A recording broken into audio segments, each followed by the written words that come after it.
still, European power. So while they, have the black and red, the black and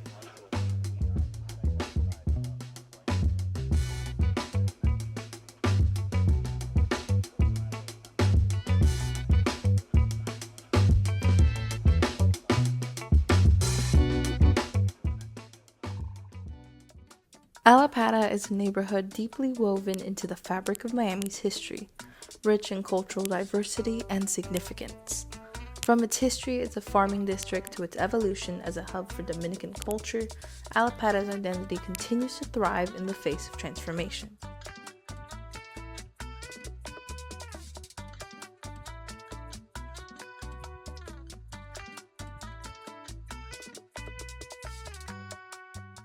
Allapattah's roots trace back to the Tequesta and Seminole tribes, with the name itself being the Seminole word for alligator.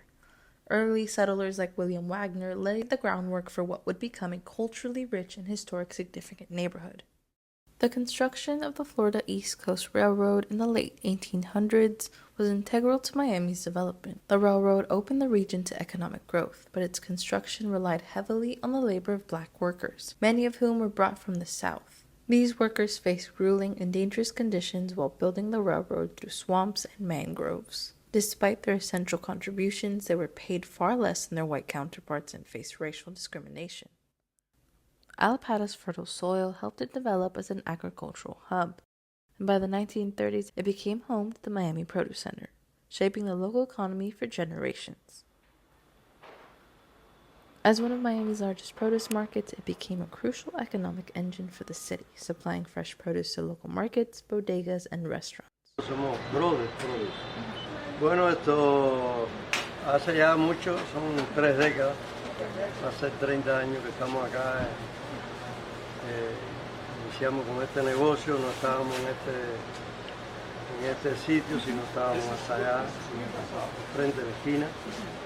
Y bueno, quisieron hacer un restaurante allí, entonces nos dieron la opción de venir para acá, para este lugar, y ya por aquí llevamos como unos 5 o 6 años. However, the area is changing. In 2016, developer Robert Wennett acquired a major portion of the produce center to build a mixed-use development including residences, offices, and rental spaces. This redevelopment raises concerns about gentrification and the displacement of longtime residents. As the area transforms, the Miami Produce Center's legacy remains a symbol of both progress and the struggle to preserve Allapattah's cultural identity.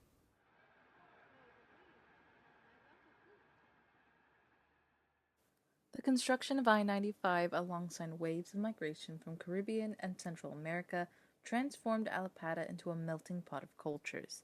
African Americans, Cubans, Nicaraguans, Dominicans, and Haitians found new homes here, contributing to the area's complex identity. Little Santo Domingo stands as a testament to the resilience and entrepreneurial spirit of the Dominican community. Bueno, para mí es la forma de identificación de nosotros los dominicanos, o sea, de que este es el barrio de nosotros los dominicanos.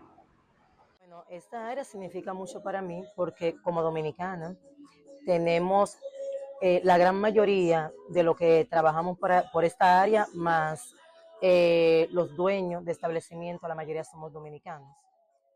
But today, the area faces significant challenges as rising rents and development pressures threaten to displace these long-standing businesses. Nosotros como dueños de negocios es un problema porque imagínate uno tanto tiempo que uno tiene, tanto sacrificio para poder comprar y hacer acá, entonces que vengan y lo compren y tumben, entonces imagínate. Y nosotros hoy sí, por esa parte, tenemos un poquito de miedo porque de seguro van a desaparecer, es seguro. Allapattah's history of racial and economic inequities has magnified the risk its community faces today. The patterns of systemic neglect and gentrification are rooted in these historical injustices, compounding the challenges of today's residents. The city's historical use of land for public amenities often led to displacement of residents, and today, selective code enforcement and policies disproportionately affect communities of color, further pushing out lower-income residents. Today, the legacy of systemic neglect is visible in places like the Civic Tower Apartments, Residents face chronic issues, broken elevators, delayed renovations, and despair that has left many displaced without clear timelines for return. Mi nombre es Francisco Ramos y llevo viviendo aquí en este edificio 20 años. Sí, pero el edificio siempre tiene sus problemas. Ya inclusive hace como 4 años sacaron a todo el mundo aquí del edificio para hoteles y lo hicieron prácticamente nuevo, pero cuando al regresar todo sigue lo mismo. Los elevadores funcionan 3 días uno y 3 del otro. Yo estaba en un hotel 2 años que uno pagaba allí lo mismo que pagaba aquí en la renta. These conditions reflect a broader pattern of neglect in underserved communities. Está cambiando, en cualquier momento ni nos vamos a ver aquí adentro. Son edificios y más edificios, pero bueno, vamos a ver qué es lo que pasa con este edificio viejo metido en medio. Esa es la preocupación de todos nosotros aquí. Filming at the Civic Tower apartments located near Wagner Creek unveiled the stark reality of pollution that plagued the area, impacting the lives of many residents. Our experience highlighted the visible effects of contamination from murky waters of the creek to the surrounding environment, which has raised concerns about public health and safety. Poisoned by waste from a city incinerator and runoff from an auto repair shop, Wagner Creek has bore the weight of industrial pollution, leaking pipes, illegal dumping, and stormwater runoff. Today, efforts to restore Wagner Creek offer a glimmer of hope. In 2015, an $18.4 million cleanup project was approved, marking a turning point for the polluted waterway. By 2018, significant progress has been made, including removing 61 tons of contaminated sediment and addressing cancer-causing dioxins. Yet, the work continues. Wagner Creek's story is one of resilience, a community reclaiming its natural resources against a backdrop of historical neglect. Rising sea levels in Miami are pushing development inland, and Allapattah's higher elevation has made it an attractive target for climate-conscious investors.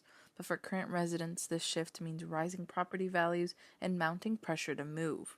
The redevelopment of sites like the Miami Produce Center into mixed-use developments is altering the neighborhood's economic landscape, pushing out the small local businesses that have been the hallmark of Allapattah's identity. The influx of wealthier residents is driving a cultural and economic shift on 17th Avenue, displacing longtime lower-income residents and business owners who have once called this street home. In the face of these challenges, community organizations like the Allapattah CDC, a CFJ community partner, are working to ensure the neighborhood's development benefits its current residents. The Equitable Development Action Plan, EDAP, is a vital tool in this fight for economic and cultural preservation. Small businesses in Allapattah are the backbone of its economy. Programs aimed at preserving these businesses in the face of gentrification are vital to maintaining the neighborhood's cultural fabric. Grassroots initiatives like the Allapattah Collaborative are leading efforts to ensure that residents have a voice in the future of their neighborhood, advocating for policies that prioritize local businesses and cultural preservation. We, as a coalition, as residents, as business owners, here in Allapattah, we're asking, we have the asks.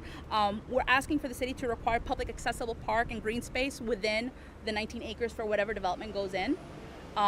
Because it's one thing to put green space, but it's only really accessible to residents there, not everybody that lives in the community. The preservation of cultural spaces like Esquina de Abuela is crucial to the neighborhood's identity. These spaces serve not only as cultural hubs, but as places of resilience and resistance to the pressures of gentrification. Fabian Martínez is at the forefront of this initiative. My grandma's been here since 1985, and this neighborhood is a working class. There's a lot of hardworking people that live within this community. There's a certain level of resiliency with the neighborhood.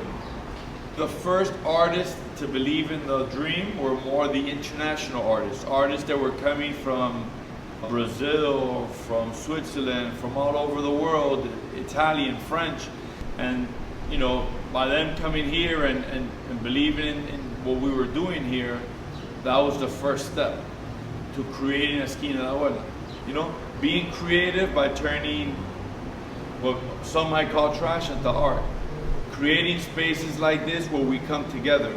I think if we all fight on our own, it's going to be very difficult. We really have to come together. It's important for us to live with integrity and want the betterment for our neighbors. I love what I do. Right now you see it nice and quiet, but at any given time it's filled with people. They enjoy it. We have a good reputation. It's a creative space. We've helped out so many people that needed help. I believe the way that EDA, Esquina de Abuela, is able to help that is because we're very basic, you know, it's grassroots efforts, humility that people achieve in coming here, and then you get to engage on a different level. You know, nobody's here to impress each other. There's nothing fancy here. It's just beautiful art, green, colors, and I believe that level of simplicity allows people to engage and connect on a different level. And then right there we'll put Allapattah by the Sea. Whether it's in a family's household or when it's an underground community center like Esquina de Abuela, by coming together we could do more. And that's our way of resistance against, you know, everything that's going on. The future of Allapattah lies in the hands of its residents as they continue to fight for cultural and economic preservation. Their hopes for a more inclusive, resilient future remain in the heart of this community. Soy la caridad, soy la guerra. My grandmother was born, soy la caridad, and she passed away, soy la guerra. I am charity, I am war. That's the duality that Esquina de Abuela stands for.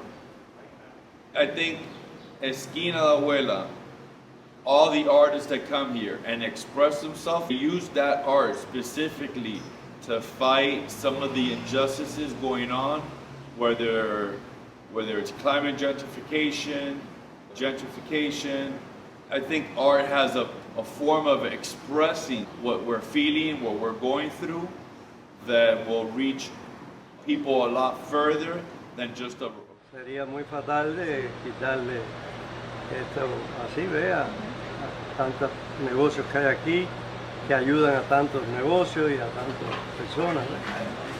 por año, entonces, pero bueno, estamos esperando a ver qué es lo que pueda suceder con eso mientras nosotros estamos aquí luchando.